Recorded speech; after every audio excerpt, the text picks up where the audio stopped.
had in my life as a call center nga nag part-time as content creator. So, karong mga kabisaya is bago lang kong tapos og kining half bat or panghimasa sa Bisaya. Since this time is ano siya, um oras na sa ating katulog bilang call center is tulog is adlaw. So, actually ba usa ko matindi mga kabisaya is obraw na karon is syempre mga skincare tayo kay para naman ano kaya kung dili ko mga skincare mga kabisaya mga 1 to 2 days naghanap ako bugas for pimples. Tapos gudlay kayo kwaon kung magka-pimples na. So, may karong adlaw is mag-toner ta first. Ito yung apply natin toner. I don't know if iba is ang uban og nagamit og yun ani pero ako kasi ako kay kuan ra man kay ang sa nitawag RDL lang.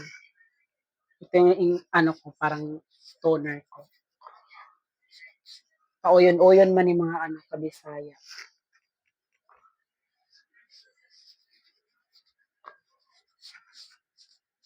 Kay kung matulog ka diretso mga kabisaya na wala kay kuan, wala kay panghimasa or hindi ka naghilamos or nanibin, halimuot kaayo. Labi na di sa Manila. Okay lang unta kung naka sa bukid kay kuan man.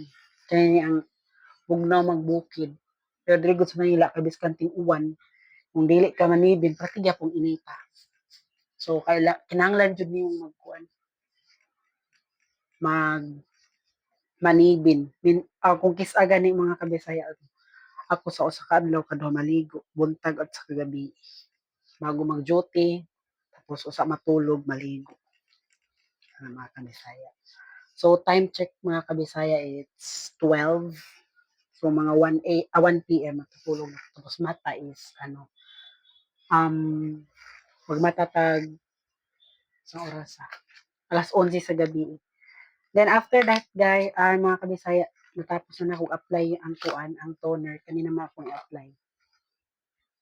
Or ni ano pang ano mga baratuhon ng mga skincare. Pero even baratuhon siya mga kabisaya kahiyang man ko or nakasaho man ang ako ang panic.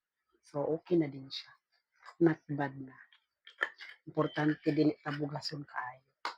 Biskan taga bukid ta or biskan mga kabisayaan ta.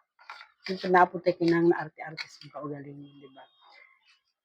Mao na to mga kabisaya, ibutangan ako ni tapos after anis, i-end na na ako ang video. Salamat sa paglantaw mga kabisaya. And follow for more. Ini reaction mga kabisaya. Magtinabangay ta sa engagement para kay Meta. Maraming salamat mga kabisaya. Bye.